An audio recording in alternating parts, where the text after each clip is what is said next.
Mike, how are you? I'm good, Bertrand. It's good to hear from you. It's been a little while. Yeah, it's been a little while. I hear you're starting something new, so I'm curious. But I think you're asking the questions today, so I'll let you drive. Well, thank you very much, Mike. So yes, I've started a little business to provide advisory services and coaching services for pre-sales folks.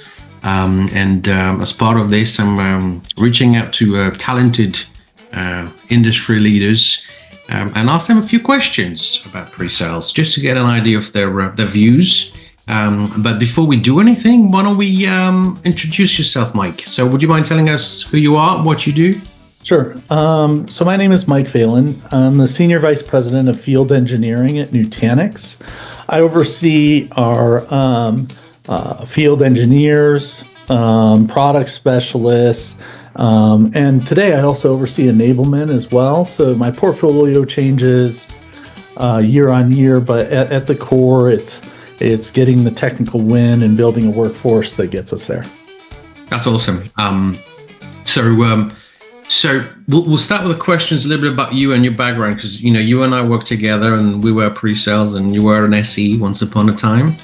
So what made you become an SE? Look, I got to start in my technical career. I started in the military. I was on board an aircraft carrier for 4 years, supporting tactical combat systems, so missile systems, and things that were used for decision support back in those days.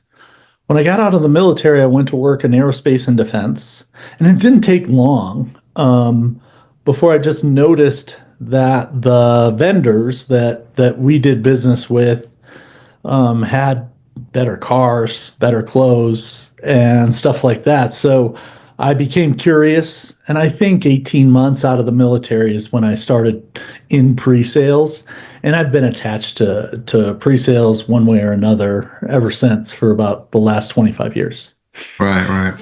That's a great story. I didn't know that about the aircraft carrier. That's pretty cool.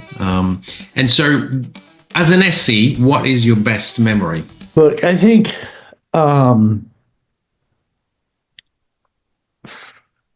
it's probably the first win as an SE.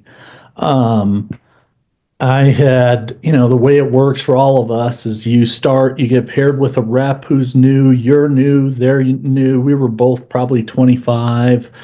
We were covering white space accounts, law firms in Los Angeles.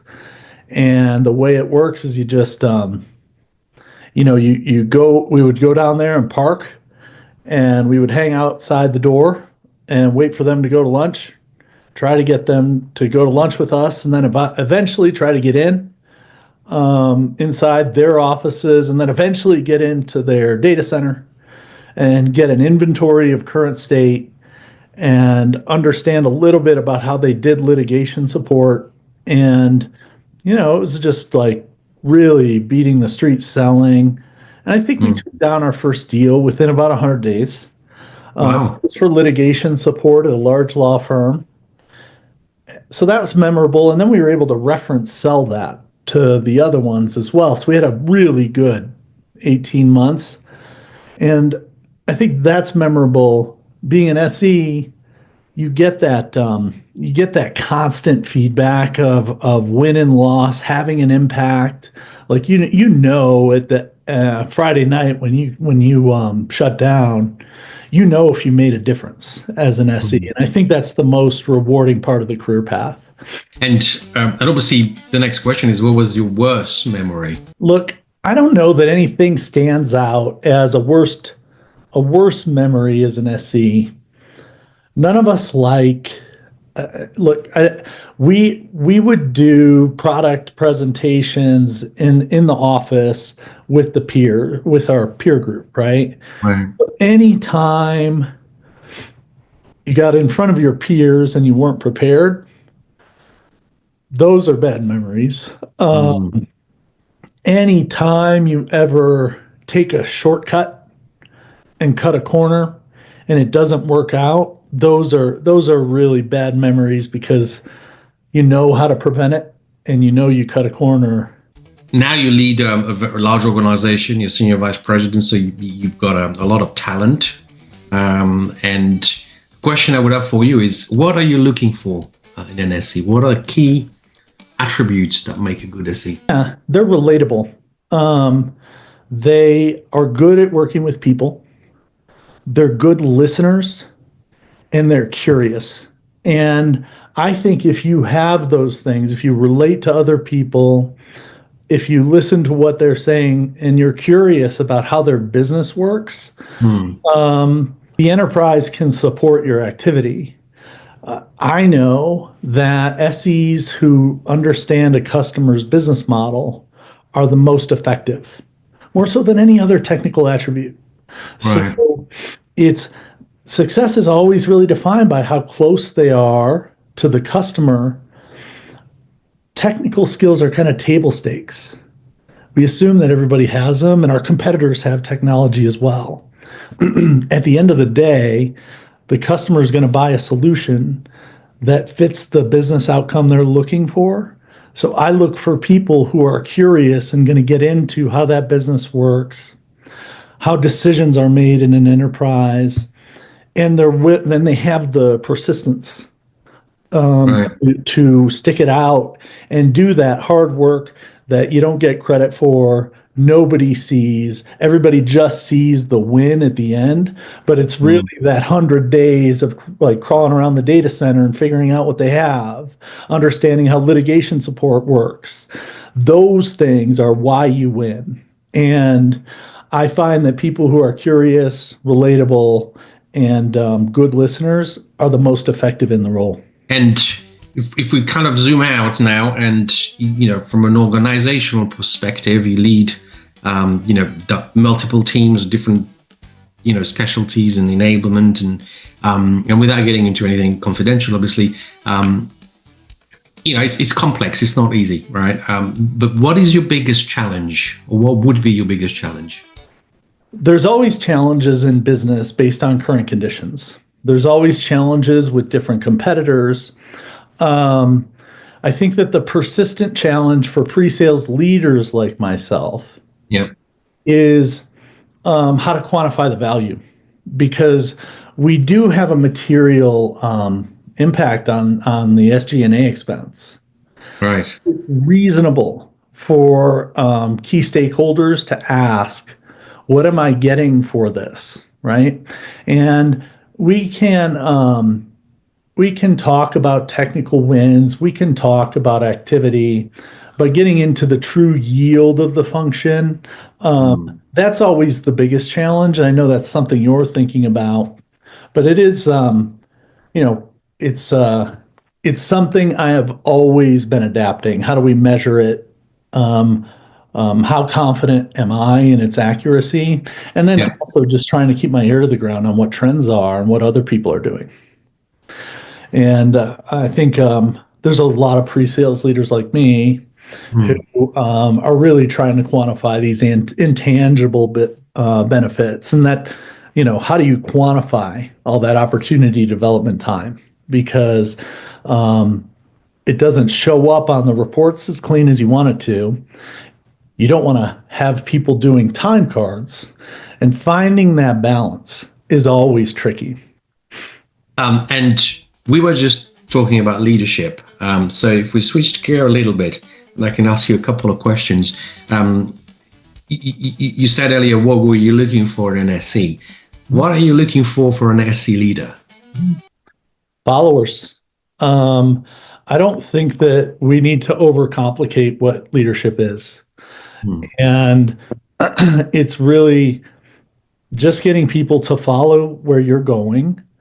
I look for people who have a lot of support from people beneath them. You're gonna have a following if you state a direction and you help people understand how they can follow you. So I look for leaders that have a lot of support. It is clear to see. It's easy to see who they are, and then I look for people who are thoughtful and on who their followers are. And it's much more important that I have leaders that have teams that just want to win more than anything else. You talked about the impact of pre-sales, and yet how do you measure it? How do you prove that value to the organization? Is there any tips you could share with other pre-sales leaders out there as to what has worked for you and what hasn't? First thing, it's always good to have external benchmarks so that you know what other people are doing, right? Usually what those benchmarks tell you is where a company is at a certain point in time, right? They're inputs, but I would be careful about setting any one of them as your North Star, but they're useful with stakeholders to show that different companies use pre-sales at different ways at different times. You will too in your career. All that being said, the metric is yield. It is how much OpEx comes in and how much revenue comes out. And no matter what anybody else is doing at any given time, that's the metric that matters. So whatever you do to optimize that metric will serve you, be it training, be it opportunity development time, be it mix of levels and grades to just kind of maximize your footprint up front in front of the customer. And don't ever forget that SEs are effective when they're in front of the customer. So anything you can do to pull activities off of their plate, anything that's I have to go back to the office and fill in the blank, try to do that somewhere else, because we want SEs in front of the customer, because that's what drives yield. I want to ask you something completely different. What's your favorite dish? I like a good steak. And if you're going to have steak, you have a porterhouse here in America. That would be what I would say. I like a good steak. Awesome. And what's the last movie you watched? Oh man, it's the Hunger Games one, Ballad of the Songbird. Yeah. Oh right. Yeah, the last. I haven't seen that yet. Yeah. Is there any question you have, Mike? Well, tell me about your business. What are we trying to do here, Bertrand? Sure. What we're trying to do is to help organizations be the best pre-sales organizations they can be. And that's by providing some advisory services, leveraging my 25 plus years of pre-sales leadership, providing coaching for individual contributors and leaders and teams, and even acting as a fractional pre-sales leader for a period of time, just to help companies and organizations get out of a situation they don't want to be in, or expand fast, and help prepare the succession, if you like, of their pre-sales leadership. So I operate globally, but I'm based in the UK. And if people want to engage you, what should they do? They should go to my website. The link is on my YouTube channel, and send me a message via the connect button. Well, right on. It's good to catch up with you, Bertrand. I'm eager to see how things work out. And everybody, I hope you took something away from this conversation. And I wish Bertrand the best. And I've enjoyed working with him. He's credible. And I want to see where you are for a year from now. This should be interesting. So thank you very much, Mike. Thank you very much for your time, and we'll speak very soon.